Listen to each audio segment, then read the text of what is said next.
जय श्री हरि। भारत अनंतवेद चैनल पर मैं आपका हार्दिक स्वागत करती हूँ। आज की इस वीडियो में हम वैशाख मास महात्म के 12वें अध्याय में वैशाख की अक्षय तृतीया, द्वादशी की महत्ता और द्वादशी के पुण्य दान से एक कुतिया के उद्धार की कथा सुनेंगे।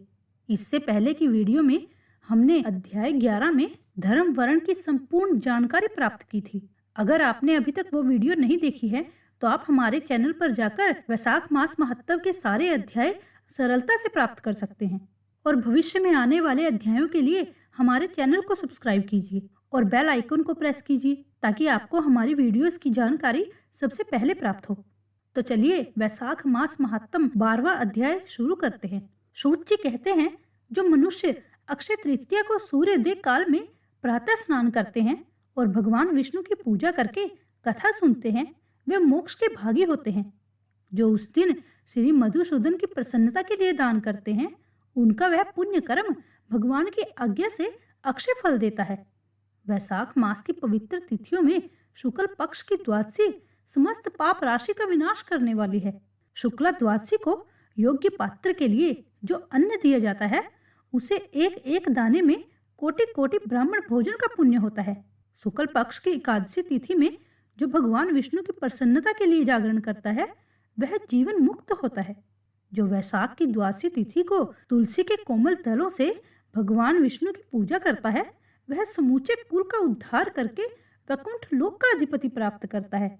जो मनुष्य त्रयोदशी तिथि को दूध, दही, शक्कर, घी और शुद्ध मधु इन 5 द्रव्यों से भगवान विष्णु की प्रसन्नता के लिए उनकी पूजा करता है तथा जो पंचामृत से भक्ति पूर्वक श्री हरि को स्नान कराता है, वो संपूर्ण कुल का उद्धार करके भगवान विष्णु के लोक में प्रतिष्ठित होता है। जो साय काल में भगवान विष्णु की प्रसन्नता के लिए शरबत देता है, वो अपने पुराने पाप को शीघ्र ही त्याग देता है। वैशाख शुक्ल द्वादशी में मनुष्य जो कुछ पुण्य करता है, वह अक्षय फल देने वाला होता है। प्राचीन काल में कश्मीर देश में देवव्रत नामक एक ब्राह्मण था। उनके सुंदर रूप वाली एक कन्या थी जो मालिनी के नाम से प्रसिद्ध थी। ब्राह्मण ने उस कन्या का विवाह सत्यशील नामक बुद्धिमान द्विज के साथ कर दिया। मालिनी कुमार्ग पर चलने वाली थी। वो केवल आभूषण धारण करने के लिए पति का जीवन चाहती थी। वो अपने पति की हितैषी नहीं थी।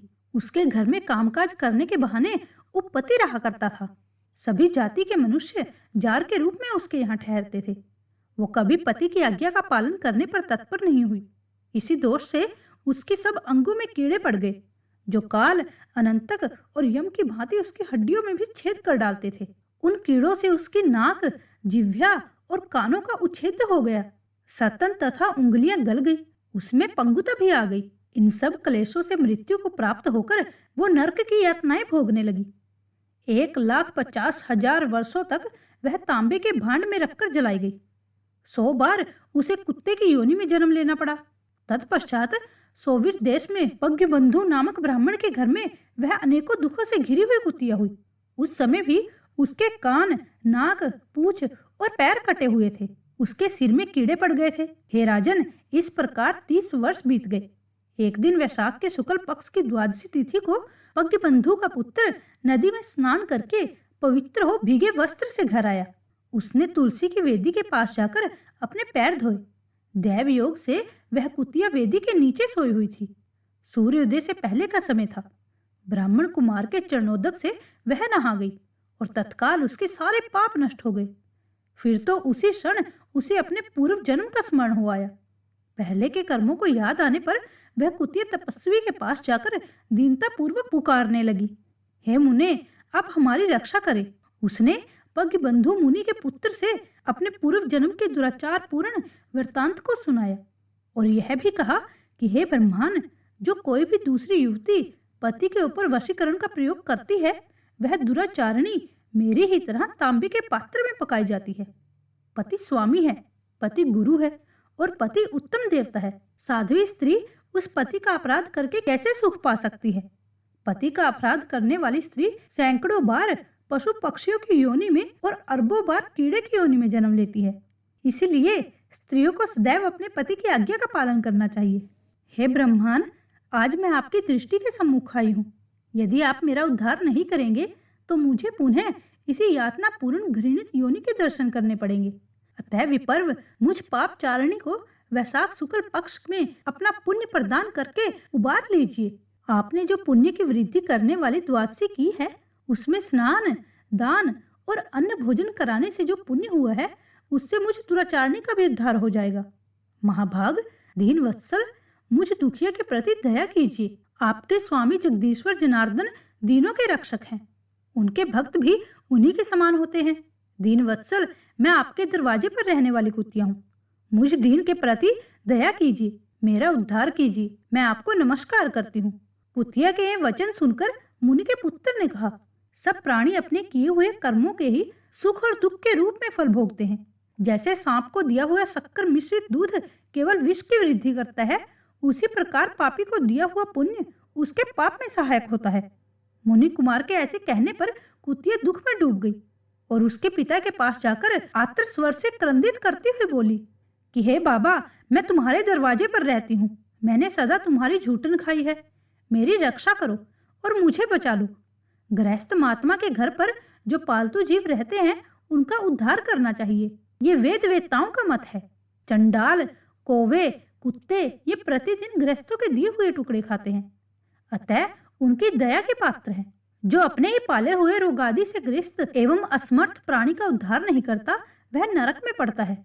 ये विद्वानों का मत है। संसार की सृष्टि करने वाले भगवान विष्णु एक को कर्ता बनाकर स्वयं ही पत्नी, पुत्र आदि के व्याज से समस्त जंतुओं का पालन करते हैं।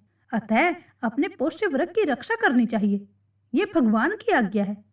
दयालु होने के कारण आप मेरा उद्धार कीजिए। दुख से आतुर हुई कुतिया की यह बात सुनकर घर में बैठा हुआ मुनि पुत्र तुरंत घर से बाहर निकला। इसी समय दया निधान पज्ञ बंधु ने कुतिया से पूछा कि ये क्या वृत्तांत है। तब पुत्र ने सब समाचार कह सुनाया। उसे सुनकर पज्ञ बंधु बोला, बेटा, तुमने कुतिया से ऐसा वचन क्यों कहा? साधु पुरुषों के मुंह से ऐसी बात नहीं निकलती। वत्स, देखो तो सब लोग दूसरे के उपकार करने के लिए उदित रहते हैं। चंद्रमा, सूर्य, वायु, रात्रि, अग्नि, जल, चंदन, वृक्ष और साधु पुरुष सदा दूसरों की भलाई में लगे रहते हैं। दैत्यों को महाबली जानकर महर्षि दधीचि ने देवताओं का उपकार करने के लिए दया पूर्वक उन्हें अपने शरीर की हड्डी दे दी थी। महाभाग, पूर्व काल में राजा शिवी ने कबूतर के प्राण बचाने के लिए भूखे बाज को अपने शरीर का मांस दे दिया था। पहले इस पृथ्वी पर जिमुतवाहन नामक राजा हो गए हैं।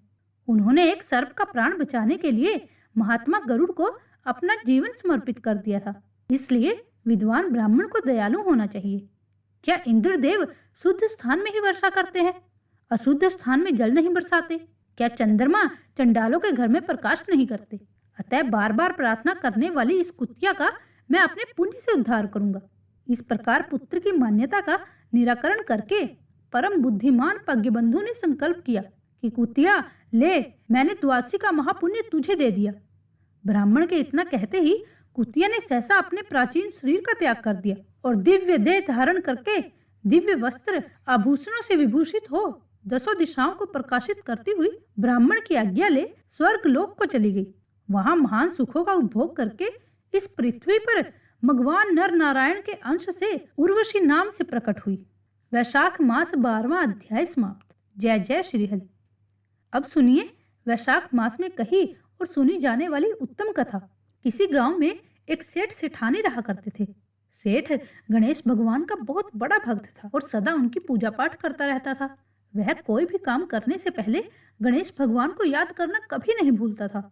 एक बार गणेश भगवान रूप बदलकर सेठ जी के खेत से गुजर रहे थे। गणेश भगवान को रास्ते में भूख लगी तो उसी सेठ के खेत में गेहूं के 12 दाने तोड़कर खा लिए। फिर उन्होंने सोचा, अरे मैं तो भूख से बेहाल होकर सेठ से बिना पूछे ही उसके खेतों से गेहूं के दाने खा गया। ये तो चोरी हुई। इस पाप का दंड मुझे भोगना ही होगा। फिर गणेश भगवान सेठ के घर पहुंच गए और बोले, सेठ जी, मुझे कोई काम दे दीजिए। मैं दूसरे गांव से काम की तलाश में आया हूँ। सेठ जी ने कहा कि देखो, मेरे काम में इस समय घाटा चल रहा है, इसीलिए मैं तुम्हें कैसे कोई काम दे दूं, और अगर तुम्हें काम दे भी देता हूँ तो तनख्वाह नहीं दे पाऊंगा। इस तरह गणेश जी सेठ जी के घर काम करने लगे। एक दिन सेठानी सोच से निवृत्त होकर अपने हाथ राख से धो रही थी। तो नौकर बने गणेश जी ने कहा, सेठानी जी, जब तक हम अपने हाथों को मिट्टी से नहीं धो लेते तब तक वह स्वच्छ नहीं होते। इसीलिए अब अपने हाथ को मिट्टी से धोया कीजिए। इस बात से सेठानी गुस्सा होकर नौकर की शिकायत सेठ जी को करने लगी। सेठ जी ने कहा कि गणेशा सही तो कह रहा है, जब तक हाथ मिट्टी से नहीं धो लेते तब तक हाथ स्वच्छ नहीं माने जाते। गणेशा तो बहुत ही समझदारी की बातें करता है, हमारा भला सोचता है। सेठानी ने कहा, सुनो जी, कल हमें गंगा स्नान के लिए जाना है, तुम चलोगे? सेठ जी ने कहा, मुझे दुकान पर काम है, तुम ऐसा करो गणेशा को साथ ले जाओ। अगले दिन सेठानी गणेशा को साथ लेकर गंगा घाट पर पहुंच गई। सेठानी गंगा किनारे पर ही बैठकर स्नान कर रही होती है। गणेशा सेठानी को लेकर बीच गंगा में ले जाकर डुबकी लगवा देता है और वापस किनारे पर ले आता है। इस बात से सेठानी बहुत गुस्सा हो जाती है।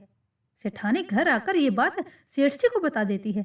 तो सेठ जी कहते हैं कि गणेशा, तुमने ऐसा क्यों किया? तब गणेशा ने कहा कि जब तक हम गंगा में डुबकी नहीं लगा लेते तब तक स्नान पूर्ण नहीं माना जाता। सेठ जी प्रसन्न होकर बोले, ये गणेशा तो बड़ा बुद्धिमान है, ये हमेशा बुद्धिमानी की बातें करता है, हमारे बारे में कितना अच्छा सोचता है। एक दिन सेठ जी ने अपने घर पर पूजा का आयोजन रखा और सेठानी को बुलाने के लिए गणेशा से बोले। गणेशा सेठानी को बुलाने गया तो देखता है कि सेठानी काला कपड़ा पहन रखी है। गणेशा कहता है, सेठानी जी, आप पूजा में लाल रंग की साड़ी पहने, पूजा में लाल रंग बहुत शुभ माना गया है। सेठानी गुस्से में सेठ जी के पास गई और सारी बातें बताने लगी। तब सेठ जी ने कहा, गणेशा ठीक ही तो कह रहा है, पूजा पाठ में लाल रंग बहुत शुभ माना जाता है। फिर सेठानी लाल रंग की साड़ी पहनकर पूजा करने लगती है। एक दिन सेठ जी के घर में गणेश पूजन का कार्यक्रम रखा गया। गणेश जी की मूर्ति के स्थान पर गणेशा जाकर बैठ जाता है। ये देखकर सेठ जी को बहुत गुस्सा आ जाता है। सेठ जी कहते हैं, गणेशा, ये कहाँ की समझदारी है, मैं तो तुम्हें बहुत समझदार समझता था, तुम तो बड़ी बड़ी ज्ञान की बातें करते हो और खुद ही अज्ञानी बनकर उस जगह पर बैठ गए हो जहाँ प्रभु की मूर्ति का स्थान है। फिर गणेशा अपने असली रूप में आ जाता है। तब सेठ सेठानी हाथ जोड़कर कहते हैं, प्रभु, आप मेरे घर नौकर के रूप में रहे, हमसे ये तो बहुत बड़ी गलती हो गई। हे प्रभु, हम आपको पहचान नहीं पाए, हमें कृपया कर क्षमा कर दीजिए। गणेश भगवान ने कहा, तुम दोनों व्यर्थ ही इतने परेशान हो रहे हो, मैं तो स्वयं तुम्हारे घर में नौकर बन के आया था। मैंने तुम्हारे खेत से गेहूं के 12 दाने चुरा कर खा लिए थे, इसीलिए मैं उसका ऋण चुकाने के लिए तुम्हारे घर नौकर बनकर आया। मेरा आशीर्वाद सदैव तुम पर बना रहेगा, तुम्हारे घर में धन धान्य वैभव की कभी कमी नहीं होगी। इतना कहकर गणेश जी महाराज अंतर ध्यान हो गए। गणेश जी महाराज, जैसे आपने सेठ सेठानी पर अपनी कृपा बरसाई, वैसे ही अपने सभी भक्तों का कल्याण करना और सदैव हमारे साथ बने रहना। तो प्रेम से बोलिए, गणेश भगवान की जय। अगर आपको हमारी कही गई कथा सुंदर लगती है तो हमारा आपसे एक ही निवेदन है कि कृपया हमारे चैनल भारत अनंतवेद को सब्सक्राइब करके हमें प्रोत्साहित करते रहिए और हमारे YouTube परिवार का हिस्सा बनिए।